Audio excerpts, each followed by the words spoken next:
Amy, I'm still feeling thankful. Uh-huh. I was thanking anybody that would listen at my Thanksgiving dinner, but I didn't. I forgot to thank you, Amy. Thank you so much for everything. Thank you as well. Um, yeah, we are, recording this before Turkey Day because we wanted to be able to fully enjoy our Turkey Day.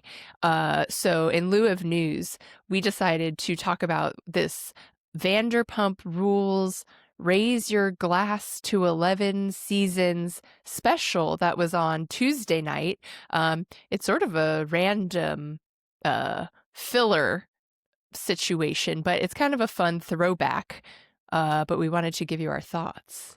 Yeah, yes, exactly. I concur with everything you said, Amy, about what we're doing and why, and then the result is right now of what we're going to be recapping. What the hell was this special called Vanderpump Rules slash or colon Raise Your Glass to 11 Seasons? Was this a tribute to the wonderful Vanderpump Rules, or was it sort of a explainer video to say goodbye to one era and then introduce a new era? I didn't really know what to think about it. Yeah, it was definitely a tool to promote the new season, sneak in a preview. I was surprised to find that they flew Andy in for this. I didn't realize he hosted it. But yeah, it opens up with Guillermo uh, dropping him off at Sir in the Yeah. pink Sir car. So yeah, it felt like, yeah, I don't know. I guess they felt that they needed some sort of bridge. Uh, Yeah, I was thinking about this. I was trying to wonder what the hell was going on. And I think it might be that they need a TV version of an explanation for what a lot of people are going to be witnessing on their screen when Vanderpump Rules, the new shift, comes out. Because not everybody, unfortunately, can host Turtle Time and be sort of immersed in news nonstop. Like the internet, you and I have such a great access to the internet and we utilize it so well. But maybe they needed sort of just a 40-minute explainer, for people who are just going to be sort of wondering what the hell happened in this new iteration of Vanderpump Rules. So I thought that was what it possibly was trying to do. But as a sort of testament to Vanderpump Rules and the legacy of it, I felt like this, didn't fully capture the magic of what we were sort of leaving behind. It seemed a little perfunctory, and I thought that aesthetically, it really, for me, it didn't kind of live up to Bravo's standards in a way. I think either because they don't do a lot of these sort of whatever this is called, tributes, or maybe it was outsourced to a different production team or something. I don't know. It felt a little odd to me, the tone of it and editing. How did you feel about right. that? Yeah, that didn't irk me to the level it did you. We also should say that we are watching an advanced version, so maybe they'll Bravofy it in the next week that we're watching it early. But yeah, I assumed because they've been talking about this for a long time. Like we heard whispers of this like 6 months ago, I feel like, where they were like, they're going to do some special with the old cast or something. And it didn't have any interviews with Yeah. the cast. Like it was all just old clips, and then you had Andy and Lisa in person, but it wasn't like some sort of a little mini doc or anything, which I think that the show deserves. Yeah. Yeah. And, that could have just been because there's bad blood now, with Yeah. the former cast members, and no one wanted to be a part of the journey to the new iteration, and scorning sort of what was left behind. But yeah, there was a part though. Yeah, I guess I'm commenting on the cut that we received. So no, sorry. I'm sure maybe it'll look a little better. But there was one point where they had them all edited and they looked like Elphaba and Galinda. It Yeah. was like in wicked colors, and I was like, well, I'm sorry, excuse me, but what the hell is going on? So maybe it'll change a little bit. But also, I was kind of wondering about Andy Cohen's persona throughout it. It was very, very stilted. Like he went into host mode, and I was kind of like, we know you, and we know that you know Lisa, and so I didn't really understand why he was sort of like very robotic as part of this special. Like, wouldn't it have been a little more fun if he was more like Anthony Bourdain, and like, you know what I mean? Like, Dare sort I of. say that Andy's sort of always a stiff host? Oh my God, I don't think I've ever seen him. I haven't. I seen him on New Year's hosting that, and I see him as the reunion host where he's not stilted in any way. But are you saying that like in other instances he's sort of like that? The Bravos? Oh my God, I don't think I noted what Andy was being like. I guess you're right. I guess maybe it's called, maybe it's like teleprompter or notes Yeah, I think Andy. he's like half blind. There was the part when he was out on Sir Alley. I think the sun was in his face and his eyes weren't even open. I was like, maybe you guys should reorient the shot. He can't see. Yeah, I just wanted him to be a little looser. I think you're right. I didn't know that about Andy, but I wanted him sort of in a leather jacket, and I wanted him to like come in, put his sunglasses up over his head, turn the chair around sort of so he's sitting in it in the opposite way you'd think a chair would be sat, and sort of be a little more comfortable with Uh-huh. Lisa and with everyone. It's like Yeah. he knows this place. He goes, huh, I like Sir. And I was like, you've been here 1,000 times. I have a certified Andy hater in my household. So Jimmy thinks he's terrible on TV. So every time we are watching him, he's like, he's so bad at this. Like on Watch What Happens Live, he's like, he's so bad at this. Like every time he reads anything, he's like, he's not very slick. Oh, I don't. Okay, all right. Well, I don't know how to counter that. I don't Agree think. to disagree. Oh, I think he's a. I mean, I think his.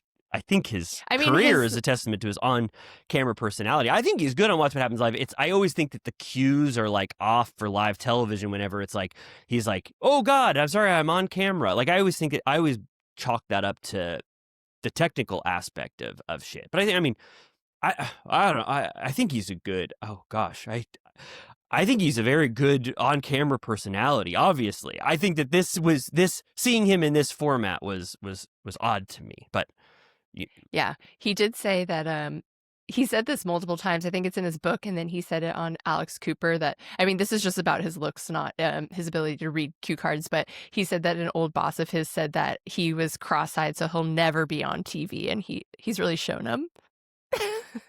I'll say, I think he has. I think, yeah, I think Andy's doing good. I think he's doing good for as far as his career is concerned on camera. I think that there was it was misguided of what this special was supposed to be, and so I felt the lack of whatever the structure was supposed to be of this. But what you said the benefits of it, which are that you do get a little bit of sort of a spotlight on like some unseen footage that we've really never seen before. I mean, these weren't Yeah. even in Secrets Revealed. Mainly, it was a clip show. Yeah, it was kind of worthless. Do you think that they were originally going to interview the cast, and then now, since they all hate everyone, they're not going to do it, and we're like, no, thank you? Yeah, there was, I think, a lot of different iterations of this. Remember, it was going to be like a shortened season where it was like 6 episodes to say goodbye to the cast. I don't think anybody agreed to that. Then it was maybe a 2-hour retrospective, and then this is what we were left with, sort of a kind of a jumbled mess. But, you know, we do get to see the audition tapes that are always fun to watch at the very start of it. James Kennedy's audition tape, Lala's. You know, and there's some funny stuff in there. I don't think I've seen the full, like, unedited versions of them auditioning, which was interesting. Yeah. Kristen, I think, is like, I've quit this job a dozen times and I always come crawling back. Jax says that all the girls who work there are jacked up on Mountain Dew and cigarettes. Yeah. And you know, we get, I know that it's like the basis of the show. They are the Adam and Eve, but watching Stassi call Jax her soulmate is still so shocking.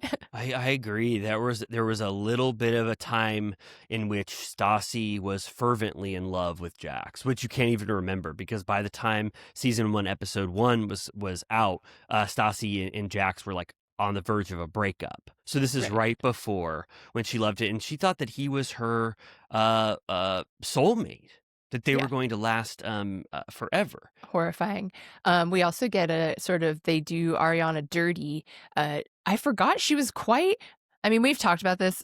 The thing that made this a little less fun is because we actively rewatch the show at all times. So every clip that they showed we've watched fairly recently. So it felt a little less like, oh my God, remember that? I'm like, yeah, we just saw that. But Ariana, I forgot at the beginning of the show what a hard ass she was and how, dare I say, cocky. Mm-hmm. She goes, I'm an actor. I'm funnier than anyone who looks like me.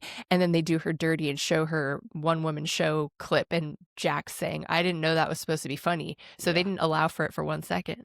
Sort of the cardinal sin of being humorous is you never want to actually say those words. So I was very shocked that Ariana said, I am funny, like that in the confessional. What about this? What about how the crew, when Andy was delightful and he goes, guess what? He goes, before Vanderpump Rules was the title, he goes, guess what the hell the crew wanted this to be called? And then he goes, just the tip. Dude, what did you think about that? Is that a pun on getting tips at a Yeah. restaurant? Yeah, they would have never been called that, but but I think he thought it was funny that was sort of insider lore. That a kind of a double entendre, I guess, with tipping for servers. But thank Yeah. God they didn't. Thank God they didn't listen to the crew. That would have been a totally different version of history. Yeah. I did like the insider commentary that he tells us which table the initial Brandy Sheena conversation happens, and it was L6.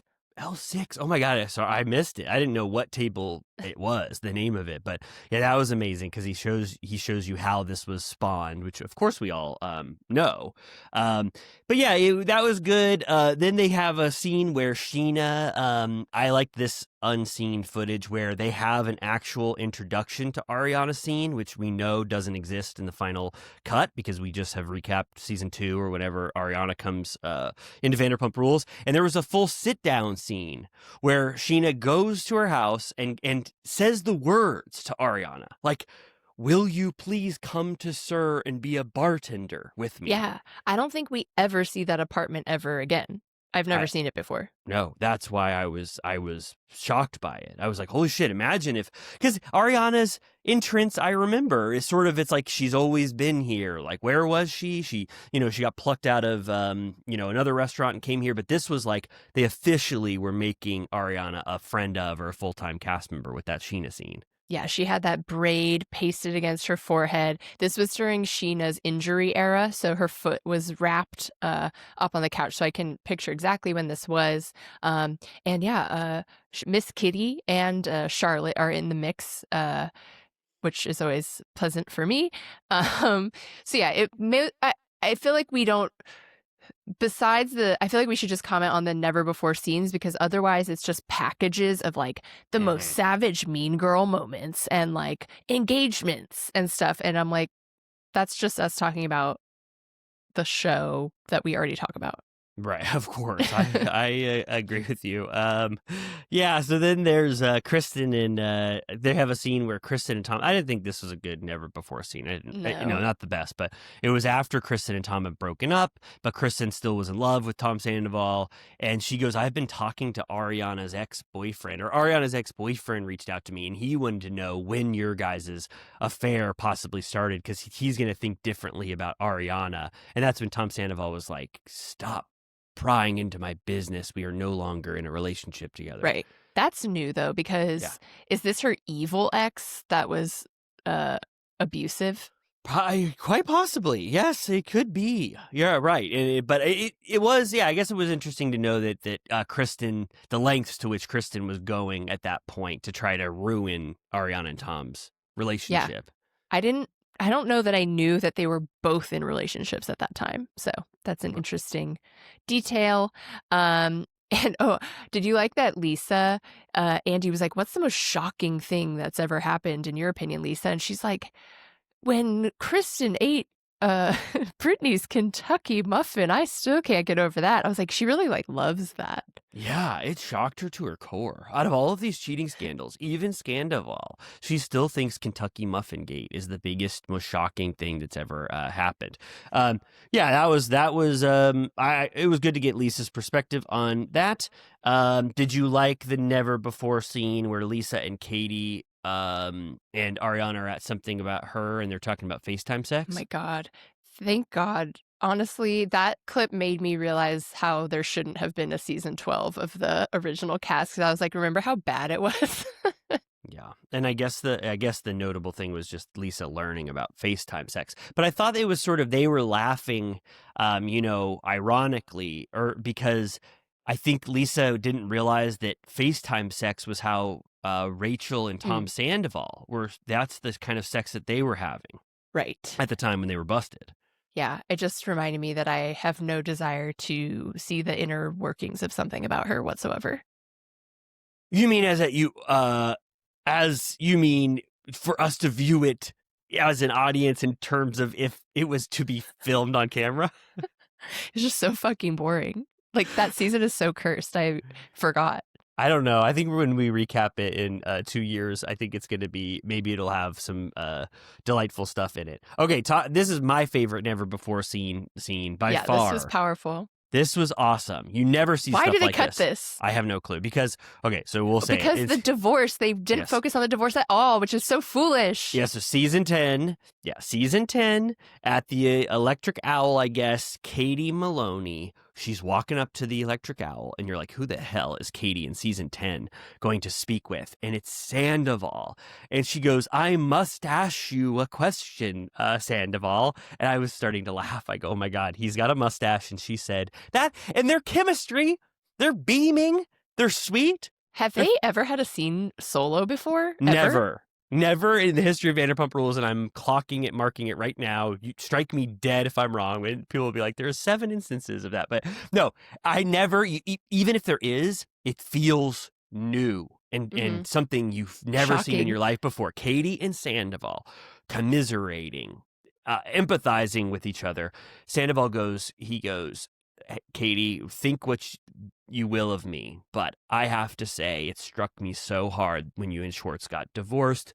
He said, I sob thinking about it, and I don't think he's being overly performative. I do think that he respected and valued Katie and Tom's relationship, and then he does take some accountability for the friction he might have caused. And Katie, as Tom is talking about sobbing and being emotional about it, Katie is getting actually emotional with Sandoval. There's like some deep love that's resonating more than the tension that we've seen between them in the past. There's something about knowing each other for 15 years in this moment and having this like shared bond with Tom Schwartz that is uniting them. And Katie gives him a little bit of a she doesn't hold him accountable. She says, you were just as accountable as anyone else in our relationship. It was about Schwartz prioritizing emotionally every single person but me, and I gave him a long time before I made that final decision. Yeah. It's almost like they shouldn't have ever got married in the first place. One could say that for sure. But it was just nice. I always love the scenes in which two people who we don't see interact a lot come together.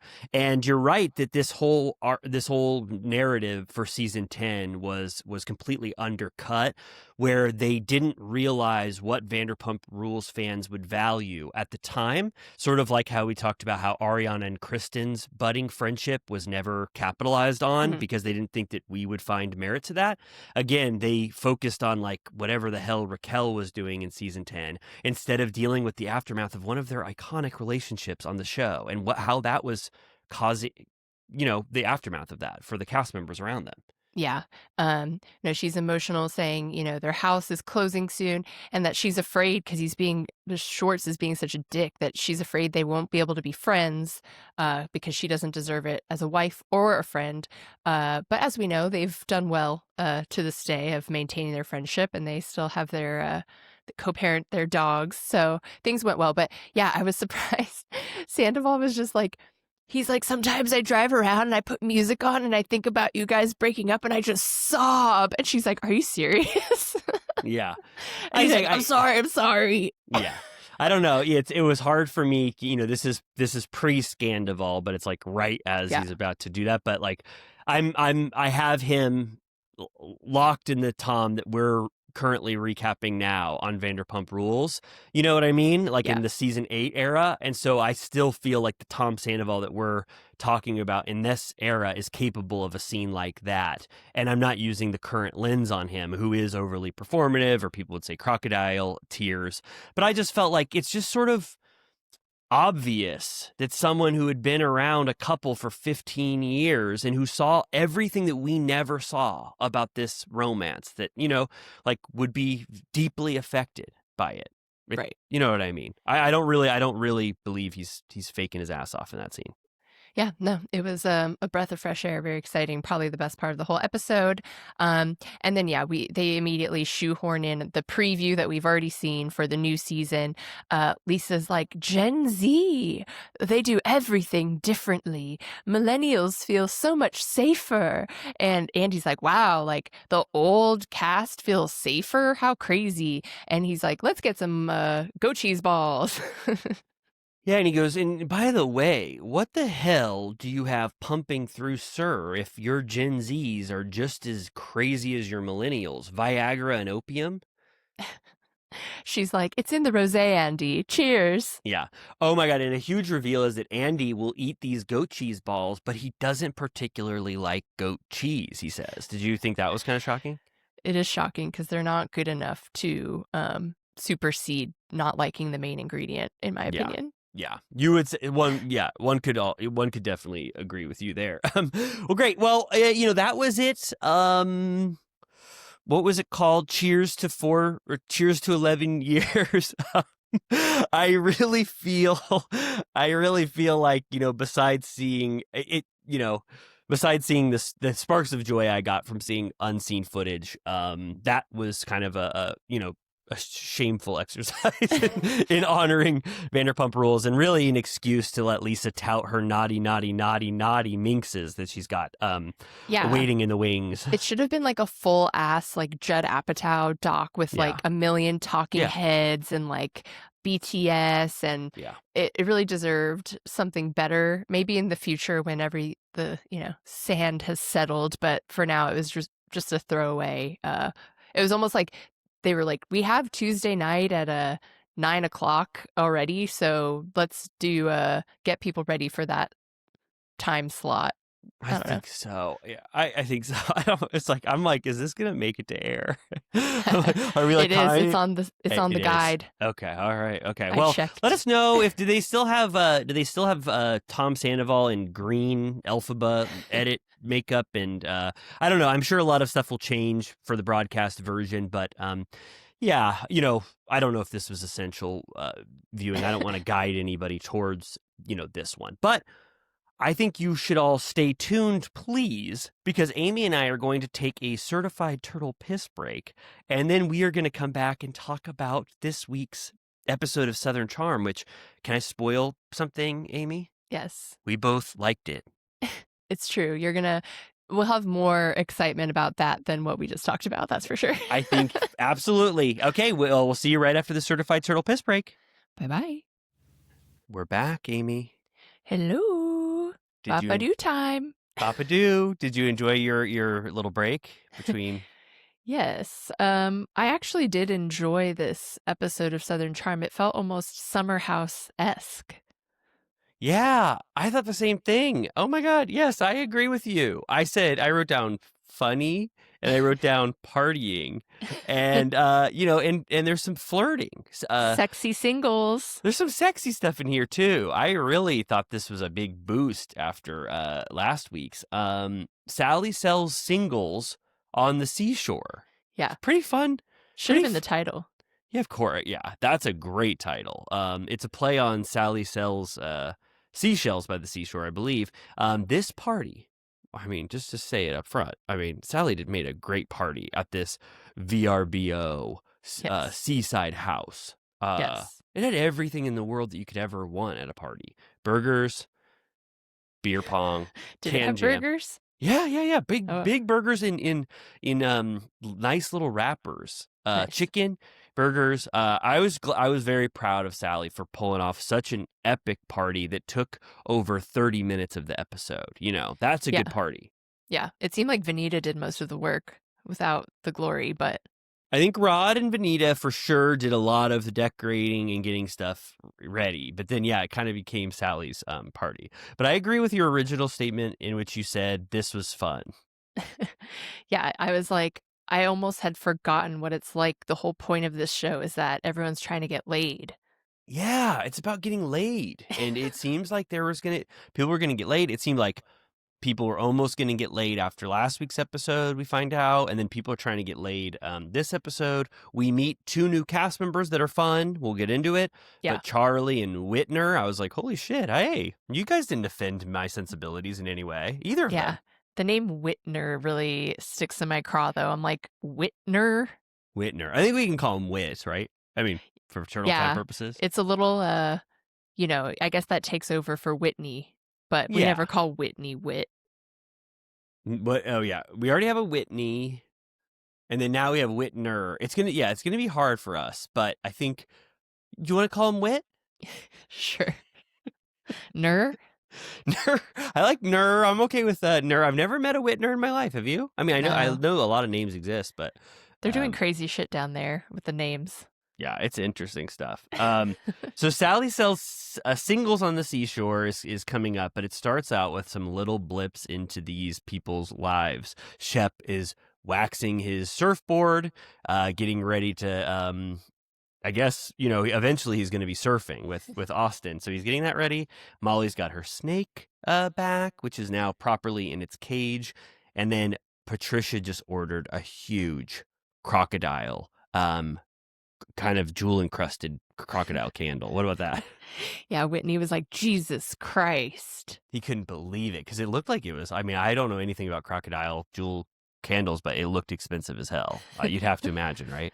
Yeah, she'd be buying. Then we get a Sally washing her dog. She FaceTimes Vanita, and I felt like this was kind of a fourth wall break. She FaceTimes Vanita, and Vanita goes, I am not ready to have a talk with you. And Yeah. at first she's off camera, but then I don't know if there was an off camera moment where they were like, but seriously, can we talk? I think so. Possibly. Yeah, I think I thought the same thing. Vinny was like, I am not ready for a conversation such as this. Right. And this is where she's like, she talks about being single and how they talk about the singles party. And she's like, my therapist has told me if I want to be a wife, I need to act like a wife. And she's like, why the hell would I act like a wife if I'm not a wife? Like, why? That sounds horrible. Yeah. And, interesting therapist advice. You don't hear that a lot. Oh, I don't really get clued it's like into what dress for the therapist. job you want. Oh, okay. All right. Okay. Yeah. It was like act like a wife if you want to be a wife. Right. And Vanita here says that Sally centers men in a way that she cannot relate to. So I have a feeling this will be an issue moving forward because Sally cannot stop talking about how much she wants to make out or fuck Craig this whole episode. Okay. Yes. And I want to ask now, there's a lot of girl code talk, a few different instances of girl code being, the rules of it being discussed. Is it a violation for Sally to want to date, make out with, have sex with someone that Vanita doesn't like? I mean, I think, wouldn't we say the true definition of girl code has more to do with if Vanita had a romantic past with Craig, but I think it does go into like, don't fuck your best friend's enemy. Yeah, but I guess I was sort of unaware of that rule of it. I was like, what kind of ownership or whatever does Vanita have over the relationship of Sally and Craig? Like, Yeah. It's not necessarily like hard and fast rule, but it's like it will be unpleasant. yeah, I guess so. It really hinges for me on whether or not you buy that Vanita and Sally were really, really good friends. And we know that this is sort of a budding friendship between them. We only learned of this last week. So again, it's just I'm having a hard time understanding why this means so much to Vanita. I do think girl code comes into play more when Sally talks about it with Charlie later, but I didn't really understand how it applied for Vanita. Right. Yeah, she, I think, will struggle to find her place here. We were texting about, there's basically one scene where Vanita and Rod just go shopping for tablescape items, and I feel like they're a little lost in their Hmm. place. They're very much supporting, it feels like. I mean, Rod definitely, but he's actually friends with everyone, so it kind of makes sense for him to be supporting because he can just pop in with everybody. But Vanita, it feels a little bit like, what's her role going to be? So we will see. We'll She's not see. really getting down and dirty like these other girls. No, yeah, and we talked about it last week, like that she sort of she didn't want that scene with Craig when it was very viable for her to have had a scene where she talks about the comments. And then it kind of continues to go on where she doesn't talk to Craig at all. And then now it's sort of her storyline is what Sally is doing to her as a friend. It's like it is sort of about sort of taking up the sort of main character role at a certain Right. point, and I agree with you though that they're sort of in supporting roles now. Craig wakes up hungover as hell. Yeah. He's not used to being, I guess, hungover. He doesn't drink like that a lot. And we meet his assistant Jack for the first Yes. time. Another new character that we didn't think about. His new soulmate, his quiet in the storm. He was going through his schedule. It sounds like he's booked and busy. It's how he quiets his mind. He got really used to traveling, I guess, when he was constantly going back and forth with Paige. They were like, yeah, you have the Better Home and Garden Awards, and you have to fly here, do this, drive here to do that. And I'm like, does he really need to be doing all this? Yeah. Well, you learn it's like Jack goes, I only give you what you beg for or something. Jack says this is the mess that you've created for yourself in a way. He doesn't say it like that because he's much more polite as an assistant. But it sounds like you said, Craig is taking on a lot of stuff because he's despairing over his relationship with Paige. But I was thinking all that stuff that he's doing in addition to filming, like, holy shit, could you imagine how busy he is? He loves it. Aspen Wine and Food Festival and then come back to Charleston to start filming. Like, that's kind of wild. I'd be so tired. Yeah, for sure. And then he talks about his relationship with alcohol. He said that I guess I've never had a healthy relationship with alcohol while I've been single. And they roll that beautiful bean footage of every time Craig was pissed and yelling at everyone, which is every single season ever of the show. They love to roll a bad Craig package. It's like Yeah. every time. It's on like every episode. Yeah, but it is that, you start to see it now, like we probably notice it more, but it is the same like 5 moments. Yeah. I mean, bopping his head on the ship, I don't remember screaming. that one. Me neither. That's like early. That's like season 1. Bopping his head on the ship hull, and then screaming with that beanie on at Cameron, or I Yeah, forget there's like who's. an airport blow up. There's Hmm. that big long table dinner. He Yeah, basically just like every season of the show had some sort of moment yeah. where he's wilding out. Lucky for him, they don't pull the winter house and summer house clips too, because then they'd have even more. He's so lucky. My favorite moment in that one where Craig is screaming at the top of his lungs at presumably Cameron is when he's just yelling over and over again, and Whitney goes, "Craig, shut up!" And it's so funny how annoyed Whitney is. Yeah, I feel like every time he pops off, everyone agrees that he sucks. Like they're always like, "Get out of here! Like go home!" Like no one's ever on his side. Craig when he's Yes. having a tantrum. Yeah, no, Yeah. it's about even though I'm seeing these moments a lot, it's about highlight reel of him screaming Oh a yeah, lot. there's the Adderall Rage reunion Oh, when of he was course. popping off. Oh yeah, and then Jack goes, well, guess what?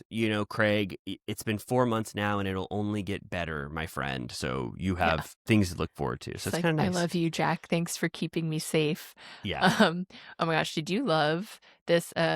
Molly went over to Madison's house for no real reason. She helped her write her thank you cards. And she gave her a gag gift. She goes, that one's mine. And she goes, obviously. And it's a little tan orange baby on a box, and it says baby's first spray tan. And I was like, yeah. what's on the inside of the box? Is it just the box, or is there like a real little device in there? I thought that too. I go, ha ha ha. I go, this is very funny. What's the real gift in it? Because it's just a box, I think. That's There's kind of a obviously. good idea to have dumbass joke Yeah. gift boxes, and then you can put your Yeah. real gift inside. Yeah, that is an amazing idea. Really, really dumb present, so people look dismayed when they open it, and then it's the coolest thing you've ever seen. Uh, Building blocks or a big a teddy bear. I always thought a good invention would be for you and I to do this is create book covers, book jackets of really cool, esteemed literary novels that you can, like, if you were on the subway in Manhattan, it would be like, The Cause of Annihilation and Death by Niesgard or something, and then Yeah. you could just read whatever the hell you wanted Yeah. in there. Like put Ulysses on Yeah. Twilight. Yes, of course. It's like so cool, and it would have the coolest covers in the world, so you can get away with reading whatever crap you want to read. But what do you think the real gift was in this box? I don't know. I thought it was really funny though. I was like, where'd she even find that? Yeah, it was funny. It was like, this tan will last forever, and it had like stencils of what your baby could like tattoo on themselves. It was very, very irreverent for a Yes. baby. Molly is not like the other girls. Absolutely not. She says here that she's not so sure about having kids. She said that if there was a little stinker in her house screaming, covered in shit, she would become enraged. And so I'm like, yeah, maybe don't do it, girl. Yes, if that causes you to pause and think, then yeah, maybe not the best. They laugh and laugh over Sally's gift that she gave to Madison. They go, who the hell does Sally think I am? An extra, extra small dress. And they talk about how, and then Molly does a really funny thing. She goes, tiny, tiny impractical dress by Sally, when she's writing it down, like as the thank you. Kind of a funny moment. Yeah, I know. I'm like, I wonder if those notes are usable or if it's all just jokes. You get Molly's notes back and you're like, this is really funny, but I needed you to write some stuff down. But this is the funniest stuff I've ever seen in my life. You did not help me. And this is where they talk about the fact that Sally hung out late night with Craig. They went to his hot tub and pool. And there's also the sub Sally gossip is that apparently she told the group that even though he's taken, Austin's personality really works for her, and that if him and Audrey broke up, she would fuck him the next day. Yeah. It's cool. It is. I forgot what like sexual tension or like means in a show, or you know what I mean? Like the idea that like Sally God forbid we have something to be scandalized about. Damn. It's been 84 years. Yeah, it's like Sally is like, both Craig and Austin, I think, are attracted to Sally, and it's sort of, and if that relationship ends, I guess she'd prefer Austin, but she's definitely attracted to Craig too. She's like, I just think Craig is so hot. It's like she won't undeniable. Shut up about it. She's like, she thinks he's just hot as hell, and then Madison goes, I'm placing bets on who's gonna bang who first. It's like kind of like that is a very underrated plot line to give us. It feels very fresh again, even though this is what Vanderpump Rules and all these franchise in Summer House, like you said, were built on. But now it's like, whoa, we're back in this world again because Craig is single and Sally's a new cast member. We need these people to keep breaking up year after year to feed us new storylines. Austin did a great thing by starting a relationship with Audrey for 1 year, sort of in the off season where we didn't know anything about her, to then break up with her now, so we can have maybe a he's dalliance so over with it. It's insane. Oh, he doesn't. Yeah, he's not giving a shit. Okay, Shep at the beach. Shep is surfing now. Every time I think I know Shep, I'm like, you do things that I've never known in my life. You surf, you hunt. He's doing so much crazy shit. And then Austin comes. He doesn't surf. And then we get introduced to Whitner, who I tell you every week, I have aversion to new people, new cast members, but I felt like Whitner came off pretty well. Funny, fun, nice. I don't know him. Ties back to the show, went to law school with Craig. Apparently Craig dated his sister in Sarah. some capacity. There was an old school clip of one of their galas they used to have. So I like when there's evidence that they are true to the group. So that's a good, tie-in. And he also has lineage in the South like Shep. He goes, we go way back to the Revolutionary War, but unlike Shep, I have a damn job. Mm-hmm. He goes, I don't have a trust fund, but he doesn't tell us what these former names are. So right. You and I, as he probably doesn't want us to know. He's like, don't ever Google my Google lineage, please, for the love of God. Ken Burns will tell us.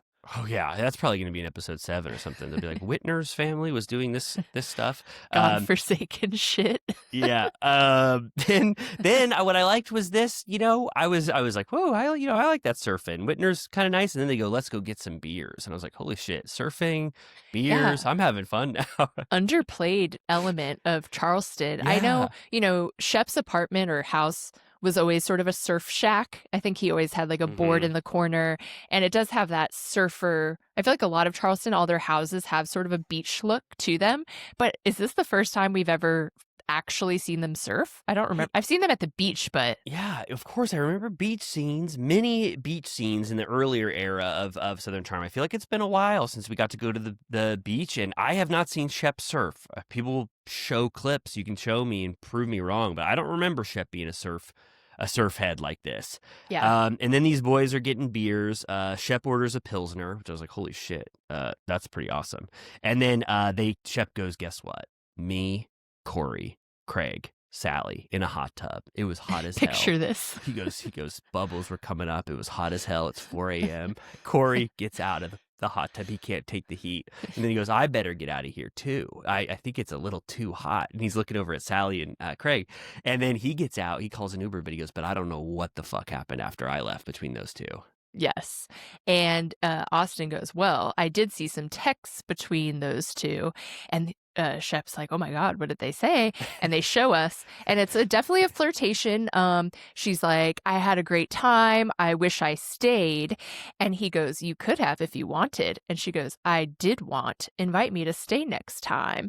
And Shep's like, what a moron. Like, they're both like, what a pussy bitch. He Yeah. has no killer instincts because, they are the Lotharios of Oh, totally. Charleston. They would never let an opportunity like that slip, whereas Craig apparently sucks at this, which isn't something I recall.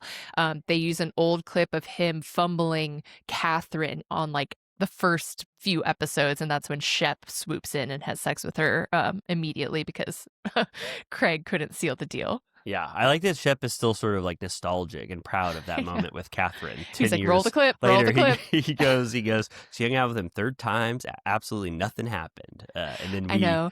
It is sort of like almost, I don't want to get into that sexual courting is problematic in any way, because I think it's all in good fun and everyone is a willing participant, but it does feel like a little bit of a bygone way to talk about like sealing the deal, and like, I don't know, it's like a little skeezy, but I don't really care. Oh, about how they're talking about it, about Yeah. like make love right now versus waiting. Yeah, I totally know.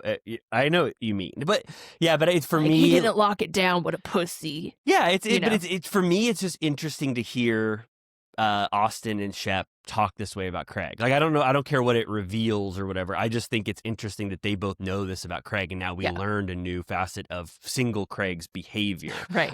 These texts, I mean, they were very laden with sexuality.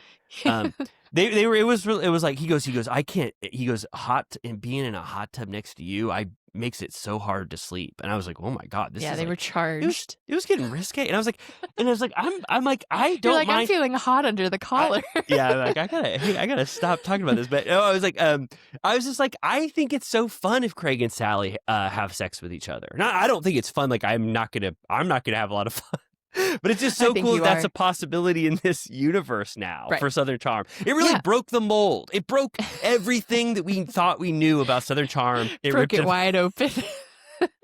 I'll just say, like, she's earning her paycheck. She's like, I'm really gonna explore all corners. I'm gonna say, I would love to hook up with Craig because I think he's hot. Frankly, if Austin were available, I'd fuck him too, and I'll do it. Yeah, I think so too. And she explored this a little bit, this sort of willingness in the Southern hospitality era, but it was a blip, and she didn't give her full heart to it, and she ended up giving her full heart to someone that was not on the show. But she really did she was a wrecking ball on Southern hospitality for maybe like 3 episodes, but this is really prime time. She knows. Yeah. She's in the Super Bowl now, and she's playing her ass off. To good use. Did we talk about that Joe and Maddie are engaged? They're not actually, I don't think, are they? Is that fake? I think he lied a bunch of times because there was this horrible Vegas wedding that they did. Horrible, awful. And I think that he always pretends like they're engaged to sort of like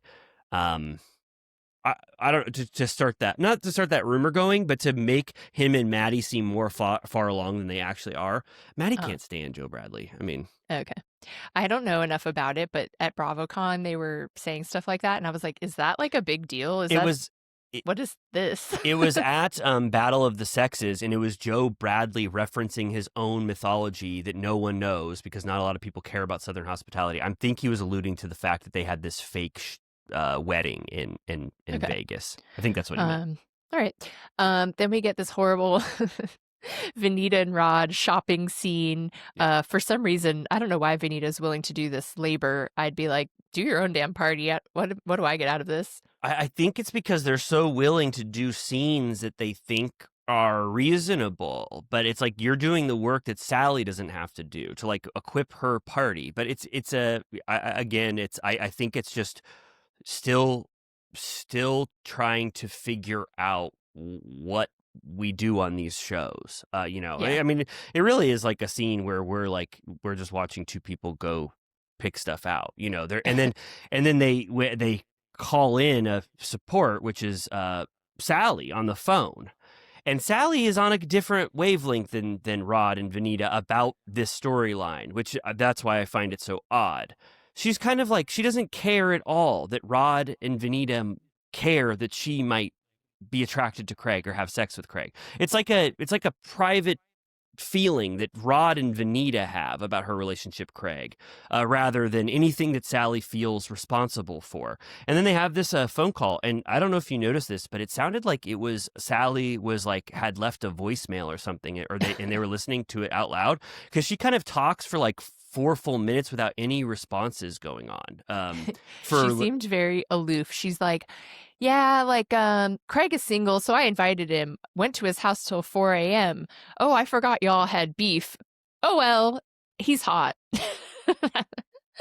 Yeah, it was really a long time before Rod and Vanita got a word in edgewise. I don't know if there was some cutting there. And then Rod is, reacting like, whoa, we've got a scandal on our hands. We have our own personal Southern Charm scandal over here. And it's like, I don't think anybody else thinks it's a scandal. No. Vanita seemed kind of like she wanted to cry, and it was kind of sad.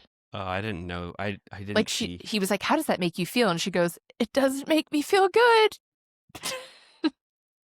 I was like, sad. Girl, I think this show is too sad. Like, it keeps going poorly. Yeah. It just, the JT of it all was sort of, I won't say humiliating. I liked that she was freakishly obsessed with him. It made no sense whatsoever. She was like, his little ass really does it for me. And then he fled the country. So, I don't know. It's just kind of a bummer. I don't know. I mean, I do think that it's a divide in what real people would do versus what reality television is, which we talk about a lot. And on reality television, at a certain point, if you do want to make Craig a part of your story in some way, even in this way, we do need to see the scene where you sort of make the lines clear, and make it more apparent for Sally. Maybe Craig yells again and it's like, what the hell? And then maybe Sally has to stand up for Vanita in the moment because Craig is berating her. And it's like, that is engaging. We're fostering storylines and stuff. And unfortunately, I think now Vanita is removing herself even further from Craig. So this storyline is just going to appear weaker and weaker as time goes on. Right. Yeah. We get a quick little Austin Audrey primer. She's on the phone about traffic, and it's just a little bit to remind us that they're long distance, which he says he loves. He's like, it's actually perfect for me. Love when she's here, love when she's gone.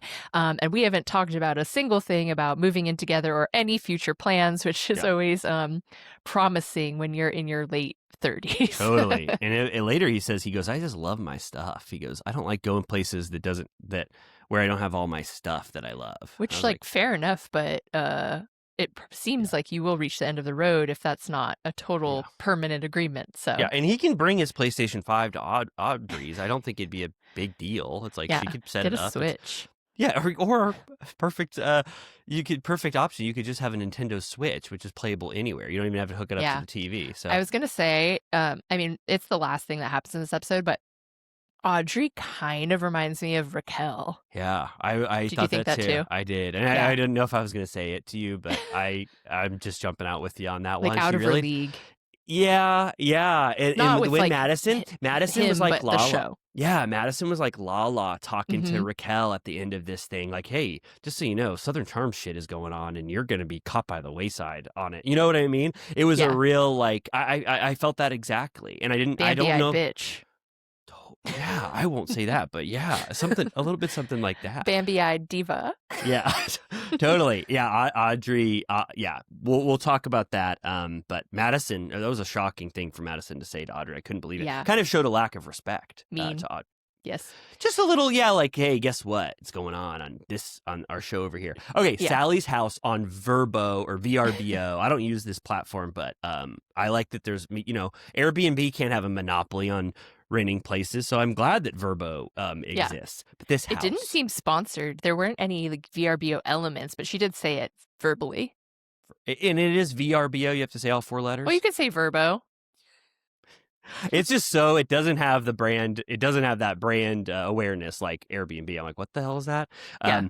But this goddamn, I gotta say, this party, so cool. Everything that nice. you'd want to have. I would spend 6 hours there if I was allowed to party. Minimum. Well, get there at 2, stay till 2 a.m. So how long's that? Hell yeah. 12 hours. Oh, Double. Go to sleep in the bathroom for a bit. And I think Rod and Vanita agree because they were wearing little T-shirts that said "smells like day drinking." Yeah, I loved that. Someone smells like day drinking. I was like, whoa, you both are wearing those. And then I gotta give Craig a funny moment. Corey calls Craig, and they're both doing Axe body spray on their arms and on their chest. And he goes, and Craig goes, I got the Listerine spray or whatever. And Corey goes, don't go anywhere near me with Listerine spray. And then Craig goes, imagine if you, or it's like for all the kissing we're gonna do. And then Craig said, imagine if you saw me in the corner and I was popping my Listerine spray in my mouth, like a commercial for Listerine. I thought that was kind of silly. You loved it. They were full like Night at the Roxbury. Yeah, it was a little bit of that. Okay, so then we see the way that this is set up. There's different colored cups for single, taken. It's complicated. And we find out we're going to meet this hot chick named Charlie who is friends with Sally. They're BFFs. Their exes were friends and they both survived those relationships, and they love to flirt. And apparently Shep had DM'd Charlie earlier in the day because she was wearing a dress with lemons on it, and he was like, is this a preview of what's to come? And she's like, it kind of feels like texting your dad. Yeah, which we saw, she's alluding to the kind of language that Shep has. In text messages. But I love, like you said, with Whitner and with Charlie, I love these ingrained people that we've never seen before, but that have so many relationships with everyone. Like the fact that Shep has DM'd Charlie was a great way to introduce her. It's like, holy shit, she's not coming out of nowhere. She already got DMs. And then we find out later, I'll just say it now, that Craig like judged her in a beauty pageant or whatever, Miss State. South Carolina, right? Yeah, Miss South Carolina. And then Sally, we're in party energy, so a lot of stuff is happening. People are arriving. Vanita's coming down. She's fixing the beer pong cups. Sally keeps talking about how badly she wants to kiss Craig or make out with him. And then again, Rod is like, oh my gosh, I just heard something so horrible. But he won't say anything about it. It's his own personal story with just Vanita that he's not sharing with anyone else. Right. Molly does a keg stand at one point. Corey shows up wearing this like insane Johnny Depp Jeepers Creepers ass hat. And they really milk. So it starts on the rooftop and then everyone goes down to the beach to sort of throw the ball around. And they really let us just chill there for a really long time. All the guys are looking at Charlie. They're all like, she's really cute. Like, she's a cute girl. Like, she's hot. They just all are talking about it, and even Austin is like, yeah, she's cute, but then he does tell Audrey, you're the hottest girl here. And I was like, okay, like kind of a weird, like it felt like he had to say that to not get in trouble or something. Yeah, reassuring Audrey in a way. This felt like American Pie 2 when they go to the beach. Do you remember that?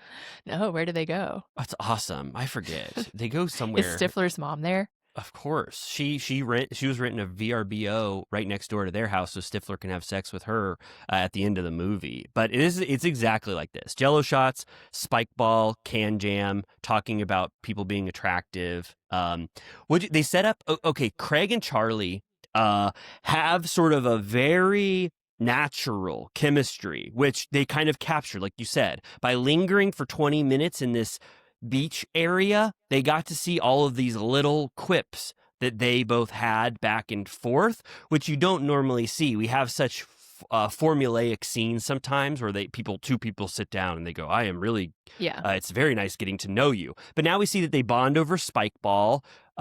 Right, Charlie's the one who gives Craig the advice for how to get the spike ball net up. Yeah, he sort of flirtatiously pushes her to the side, like, I know what to do. And I was like, ooh.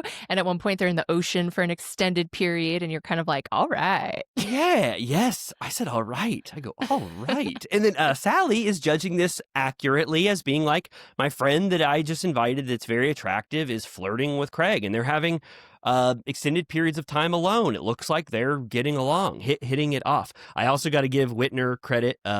Rodrigo goes, Corey's body. He goes, Austin, do you think Austin's looking at Corey's body in shame at how big his nipples are versus Corey's? And then they go, but he doesn't have an ass. And Madison goes, I don't need a guy with a gigantic, huge ass walking around. And Whitner was right next to her, and he goes, I'm right here, which is funny. He acted as if Madison was talking about him and his big ass. I was like, that was 10 out of 10. Dump truck. Totally. So yeah, Madison's on the sidelines causing drama. She's talking about nips. This is where she goes, I think Aubrey is like, wow, like our sparks flying between Sally and Craig. And she goes, I think that Sally wants to fuck Austin. And she's like, okay. And then Austin's like, hey, like Audrey, do you want to throw the ball around? Because we just watched 5 minutes of the guys being like, Sally's got a cannon. Wow, Sally's hot, man. She could throw the ball. Like, whoa, she's so cool. She could throw the ball. And then Audrey's like, I can't throw the ball. I don't know how. And Austin's like, like, boo. Yeah, he's like, I just had the most fun of my life throwing cannons. Like boner kill. Yeah, she's like, I was throwing cannons back there. Did you see? And they were throwing some major cannons. It reminded me of Top Gun Maverick. Do you remember when they were playing that? Wow, what a mood board. This is great. And then Madison gives commentary in her confessional that Austin is like uninspired by this relationship and that he's only in it to benefit himself because it sort of keeps him in line, I think is what she was trying to say, and that he still does want someone to light a fire under his ass. So, which I agree with. Like, him and Madison obviously didn't work. It was like too much fire, but I think he wants someone that he can have a like tete-a-tete with. Damn. All right. Well, she might have just sealed Audrey's fate with that one. Over. I do like also the Craig and Charlie board. I like when he goes, Craig's being nonchalant about it, but he's like, man, he's like, I voted for you in Miss South Carolina. You should have won. He was like, you got third place. She goes, I know I should have won. And he's like, you were the best girl up there. And she goes, I know. And it was really funny to have them bond over him picking her first in that competition. Like, that's such a cute origin story if this ever were to, go that's further. True. And he really actually was interested in this conversation. He goes, the girl who won didn't even go to do well in nationals. She goes, I know, it was horrible. What a scandal. If only I had won. And it was great. I mean, it was a really funny, it was a good introduction to Charlie for me. And it really felt natural, that chemistry with Craig. So this had, I don't know if we're winding down, but this had everything that I could ever ask for, which the premiere, I think, lacked. I mean, this was just so fun. It really set a lot of stuff up. It should have premiered horny like this for sure. Not with a baby shower, like so boring. And this is where we get Charlie and Craig in the sea. Sally tried to surf. It wasn't great for her, so she didn't get to have that moment of glory where she was the queen of the ocean. And I think it would have been a little too much if we saw Sally hang tinning in the ocean and it started playing Blue Crush. She started blue crushing out there and it started playing the Beach Boys or something. I think we would be dead right now. It was too much. I thought she had it in her. I really thought she could. Keep the camera on her for another hour and I bet she'd start ripping the waves big time over there. But it Yeah. was, that was a wonderful moment. Yeah, she's like, there was nobody out there to help me. She's like, Charlie, you were too busy flirting with Craig. And she's like, no, it wasn't like that at all, I swear. And then this is where Audrey takes Austin aside and is like, well, Madison told me that Sally's into you. And he's like, nah. He's like, she's the class flirt. That's just how we are, blah, blah, blah. And he's like, I feel like I've been with you 10 years, which I'm like, is that good or bad? I'm not sure. And Right. she's like, well, it would help if you visited me more. And he's like, I know, it's just more convenient. I'm like, yeah, for you.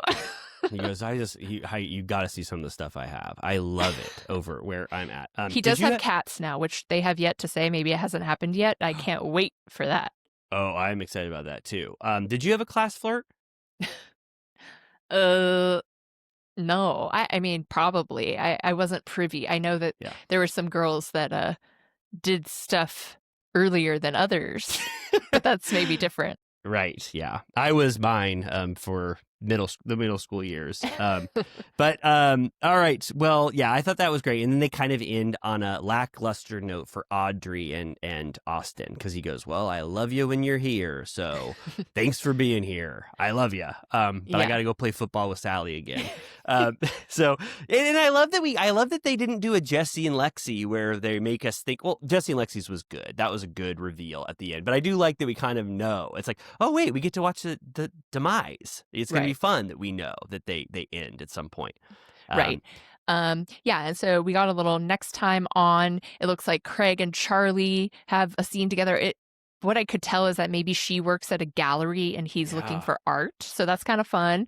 And then we get Madison and Austin on one of their platonic dates. Mm-hmm. It looks like they're doing a seafood broil. Broil, yeah. And she's asking if he's complacent with Audrey. And then we get a Craig versus Austin costume party feud, which, again, very Summer House. Totally. You're right. Some producer is whispering over to a producer at Southern Charm being like, you got to do costumes. Rufio versus Hermione. I love who will Queens win? of Bravo's already extremely obsessed with Austin as Hermione, so that's going to be memed to the high heavens. If they were actually those characters, I know who'd win in that fight. Hermione. She's excellent at magic. Rufio can't do shit. He would need Peter Pan to dream up a bunch of stuff for him to do. If only Elphaba had Hermione by her side. Oh my God. I'd say the Grimmery would be a lot more useful if Hermione had been whispering in Elphaba's ear during that time. I like when Craig goes into that painting store and he goes, I want your biggest painting of a lion. He was like, do you have like a tiger or like a fucking flamingo or something? And she's like, no. Wow. Do you think he had wicked fever because he wanted a big cowardly lion? Okay. Well, this is the end of Turtle Time, right? Yes, it is. It's the holiday weekend. We're probably the only ones that actually posted a podcast today, so you're welcome. Yeah, think about all your competition that you listen to in addition to Turtle Time. They didn't have episodes like this right before Thanksgiving, day after. Yeah. Oh, you're probably full as hell. You're probably like, whoa, I'm so full. Eating leftovers, taking naps. Yeah, but be that as it may, whatever state of fullness you are, we hope you enjoyed this Turtle Time. We don't give ourselves any breaks. We'll be back next week like clockwork. We love y'all, but have a wonderful Thanksgiving weekend. Bye.